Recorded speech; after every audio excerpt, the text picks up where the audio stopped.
What's going on? Welcome to Totally Blitz Podcast. We're going to Abu Dhabi this weekend to talk the UFC card. Sandhagen versus Nurmagomedov.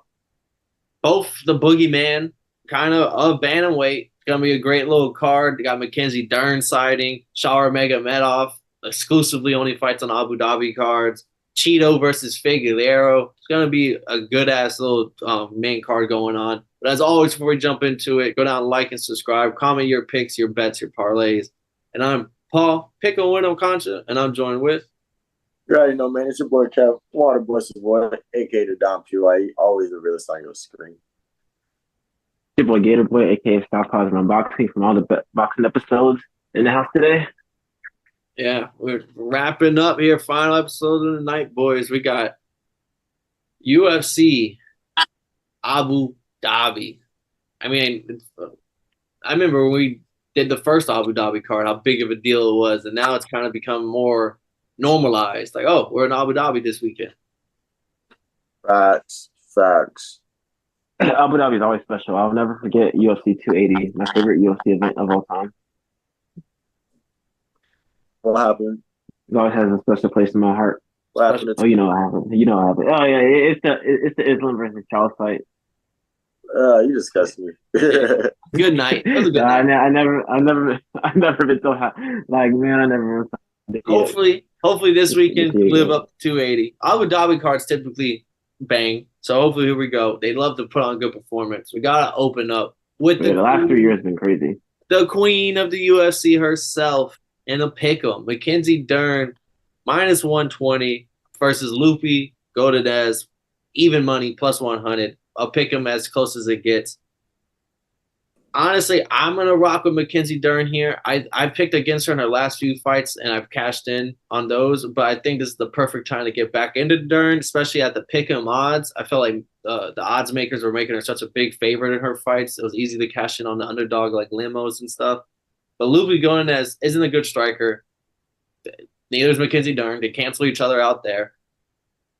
Lupi's a good wrestler, and she could probably be up 2 rounds. Could probably get a decision win here. But I'm just banking on the fact I think Mackenzie Dern's and her BJJ, they gave her a good matchmaking fight. They're going to give her a good win here. She's going to get a submission win in this fight. She's going to get Lupi's going to get caught slipping in her. She's going to be wrestling, get caught. I see nice one of those little like nice what do they call leg triangles? I forgot I don't know what I forgot the name of the submission they do with their legs. When they lock their legs, you know what I'm talking about? Yeah. But I can see her hitting one of those if it gets to the ground. If like let's say Lucy gets too comfortable on the ground and she's in a mount position, she can use her jujitsu to kind of like maneuver and control the ground and get her in an uncomfortable position and sneak a little headlock in there or leg lock. So I'm going with the Queen Mackenzie. Yeah, I think I'm gonna go with the Queen Mackenzie. I think this is a fight that she just needs to get. It's nice to get back in the win column, get back and get some consistency, get on a nice little streak after 2 straight losses. But her losses were a decent competition, Andrade and Limos. Yeah, and Lupi Godinez, young, not super young. She's actually a year younger than her, but younger UFC fighter. But she's not in that caliber of realm. I'm just be honest. Like Mackenzie Dern's not losing to somebody, I believe. That's in the Lupi Godinez caliber. Yeah. Everybody she loses to is pretty decent talent. She lost to Yao, Xion, Young. Like, she loses to some who just lost his arm. The last fight was the lost his arm, really. Title fight. So, like, yeah, she only loses to pretty decent talent. So, like, I don't know who Marina Rodriguez is, but you got to put some respect on Mackenzie there, and I got her in this one. And in our next fight, we got the old man on the block, Tony Ferguson versus Michael Chiesa. I'm trying to find out if this fight is at lightweight or is this fight at welterweight. I'm pretty sure it's going to be at lightweight, but Chiesa's last fight was – oh, no, it's going to be at welterweight. So Tony Ferguson's going up from 155 to 170 to meet Chiesa at 170. Chiesa minus 600, Tony Ferguson plus 400. Does Tony Ferguson snap the streak in a new weight class? God damn. Minus 600, Michael Chiesa. I was really hoping this was at like 155 for Ferguson's sake. Like, oh, Chiesa is going to be drained. It's going to be a ghost of. He's already old as well, cutting all that weight. But nah, it's up at 170. Bruh, I know Tony gonna lose this fight because he's already talking about how he doesn't want this to be his last fight. I'm like, there's no way this nigga is planning on winning this fight at 170. What? How long is his contract? Because like Dana White can't keep renewing it. Dana White has to morally know as a boss, like, yeah, you gotta let him go at a certain point. I think he wants to end it on a win, but the losing streak's gonna keep going. And I'll be honest, like you know what I'm saying, like a couple of years ago, he was my least favorite most hated fighter ever. And seeing him lose is just beautiful to me. Like it's 7 straight times. It's been like I love every single time he lost. Like my favorite loss from him is when Michael Chandler just kicked him in the shin and just had him laying unconscious. So that being said, honestly, I'm going Michael Chiesa. I think that the losing streak's gonna keep going, and I hope he gets to 10. Like think about it, double-digit losses. That's beautiful. Like imagine like your least favorite UFC fighter losing to 7 times in a row. It's beautiful. He already has 10 losses, but 10 losses in a row is crazy. I mean, but he's on that way. Yeah, but I'm already calling for Dana White's removal. I'm already calling for Dana White's removal of Tony Ferguson. That should tell you where I pick on this one. Chiesa, hopefully he's not by. Unlike Gator, I'm hoping Ferguson survives the fight and he takes minimal damage. I don't know when I lost faith in Tony Ferguson for sure, because I didn't jump on see him fight until the Michael Chandler era, until the Michael Chandler fight. But I'm like, now I'm just like there's just nothing he can do. Like nobody's mad at you if you hang them things up. Like nobody is tripping. He's turning into the BJ Penn, where you had like such highs of highs, but you didn't hang up your gloves. And now when people are going to look back on your career, it's like, oh shit, he had 17 or 20 losses. Holy shit. Like, and you don't remember when he was like undefeated, top of the game. No one fucked with him.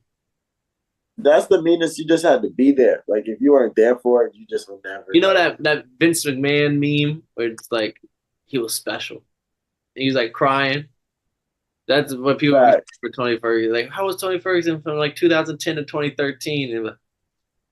And special. Facts.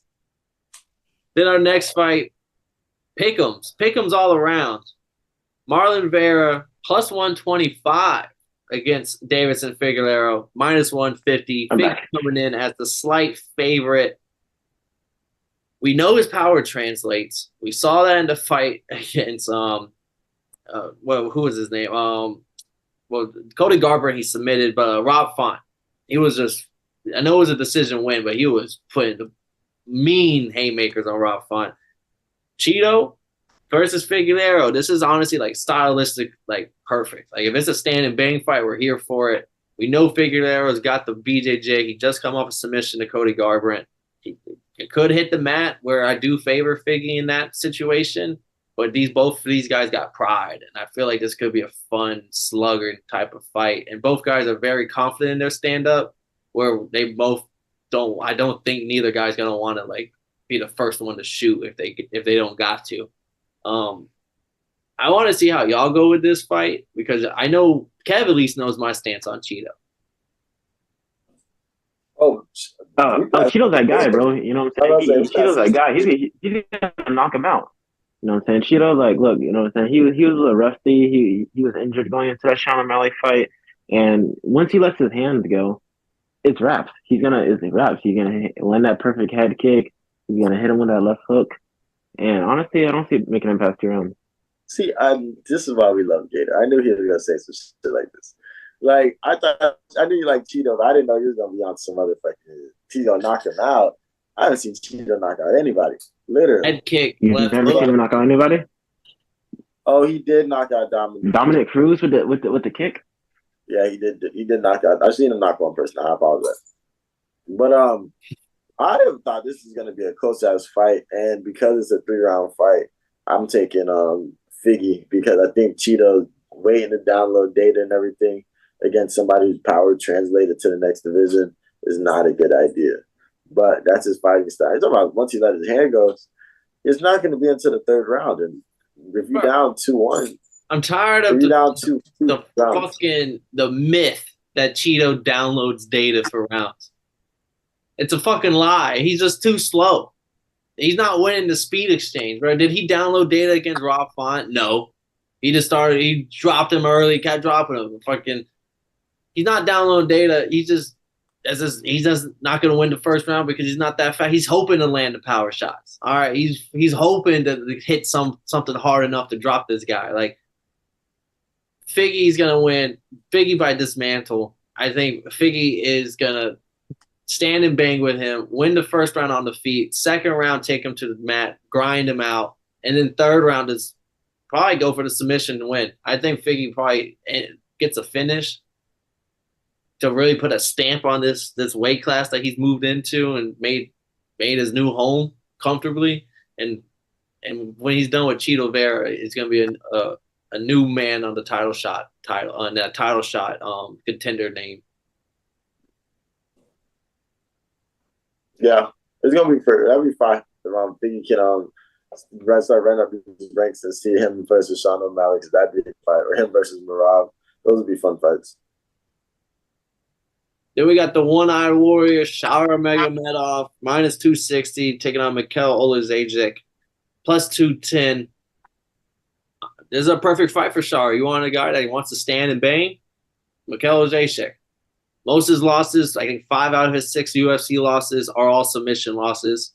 He doesn't like hitting the mat. He likes to stand there and throw them. Both guys throw shitload of punches for like 5 per minute for Mikel, 7 for Shara. So these guys are going to let their hands go. Should be a fight of the night bonus for whoever wins this one. Polish Power versus the Russian assassin. I don't know. He took 3 rounds to knock out lesser opposition in his last fight, but I'm thinking maybe he'll bounce back. I don't know. I think he definitely was so it was a lackluster performance. He got the finish with the last second left. But this fight is set up for him to go back to a killer. Like this is gonna end in the 1st round. He's gonna show that he's gonna show that he's a monster still. And we're gonna go back to loving him until he runs into some good competition again. So I think that's how this goes. I'm thinking the Dakistani Pirate. You know what I'm saying? He's that guy. He's tough as nails. He hits hard. He's gonna come at you and he's gonna get a body shot. You know what I'm saying? Not body shot, but head kick. Hey, you snap! That was the Dakistani Pirate. I guess it's a queen sleep. I'm taking Shara D Magomedov.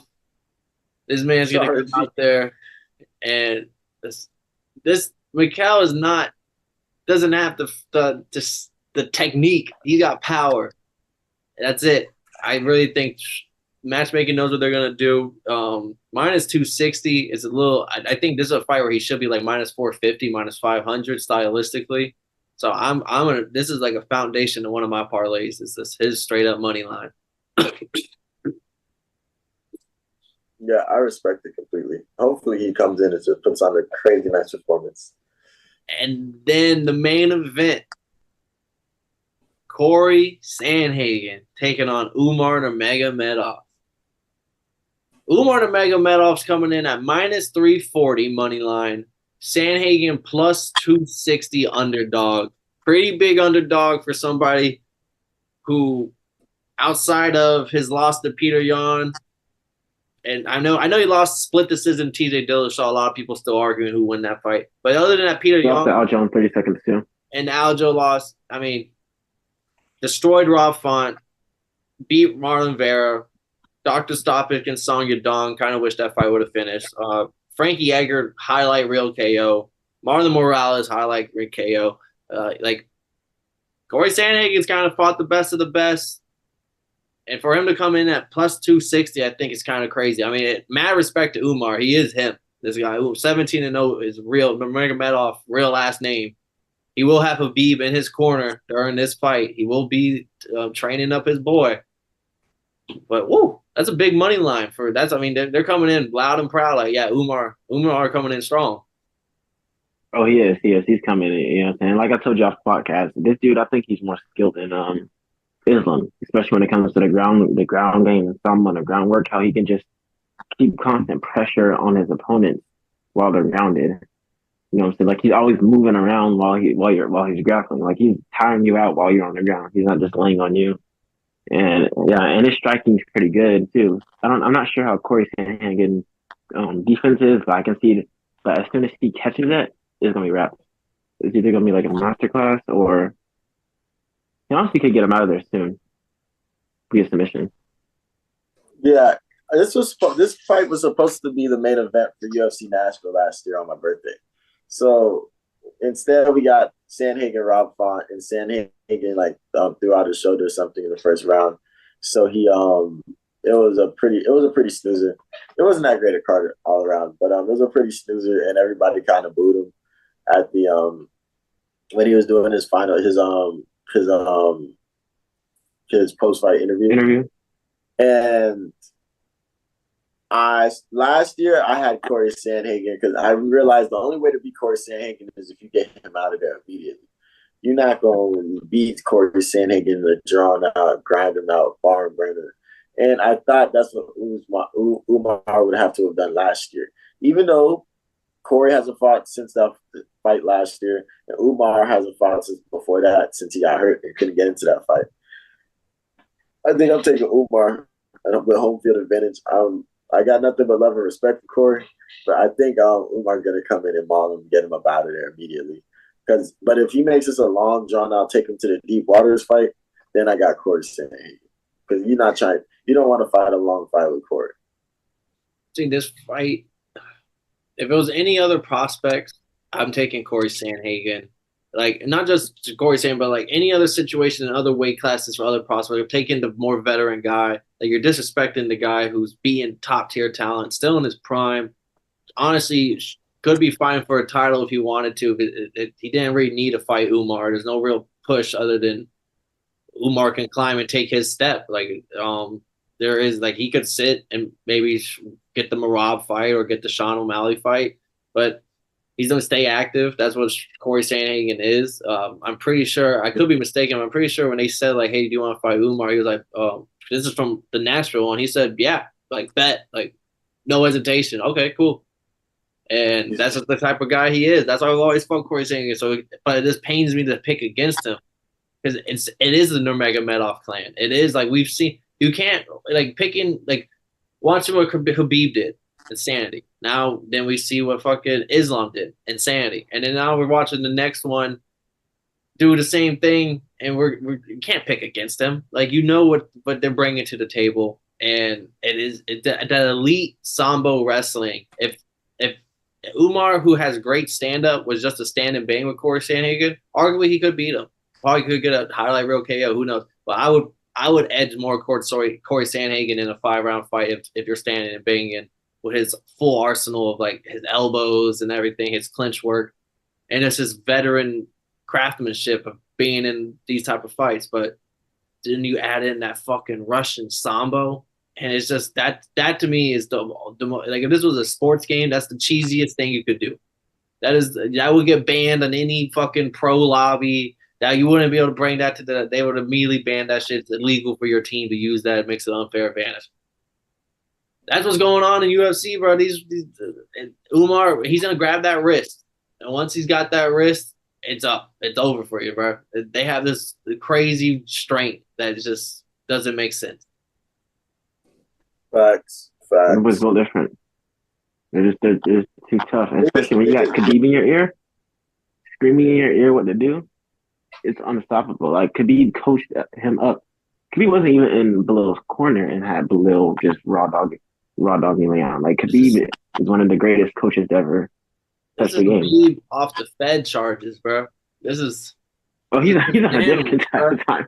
This is Don Habib. All right. I mean, Khabib said, "I look, you need the money to pay for all this stuff." Man, it kind of pains me we're all picking against Cory Sandhagen. I was hoping like Kev rode for Cory. Oh, bro, I love Cory. But He comes to fight every single time and fights the best. Like, you know what I'm saying? Like, you know what I'm saying? Like, it's impossible to hate on Cory, but I mean, it just has to, it's going to come to an end. And it is a big step up though. We can't be remiss and not bring up Umar's his only 5 opponents are like Nate Maness is probably the best guy on that resume. I don't think he's fought a ranked guy yet. He hasn't. His last fight was Behzat Adnukhan, who was making his UFC debut. And his fight before that was Ronnie Barcelos, who he knocked out. And then Nate Maness, who has since won a few more fights, kind of changed the story. So like I'm saying, like it is a big step up from those guys to arguably a top 3, top 4 guy in the division.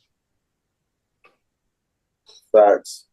And bro, I'm telling you, that 2025 matchup with Murat versus Umar, it's gonna be one of the best fights we'll ever see, grappling wise, of course. Yeah. Well, I think we're about done here. I mean, UFC Abu Dhabi is bringing out all the stops. We're opening up with the Queen on the main card, and then we're ending it with 2 of the top guys at the weight class. The real test for Umar. Is he really him? Or is Cory Sandhagen going to stop that? We'll find out this Saturday, Abu Dhabi. Once again, go down, like, and subscribe. Comment your picks, your bets, your takeaways. I'm Paul, pick and win 'em. Kevin, Waterboy Savoy, and Southpaw Zone Boxing, Gator Boy.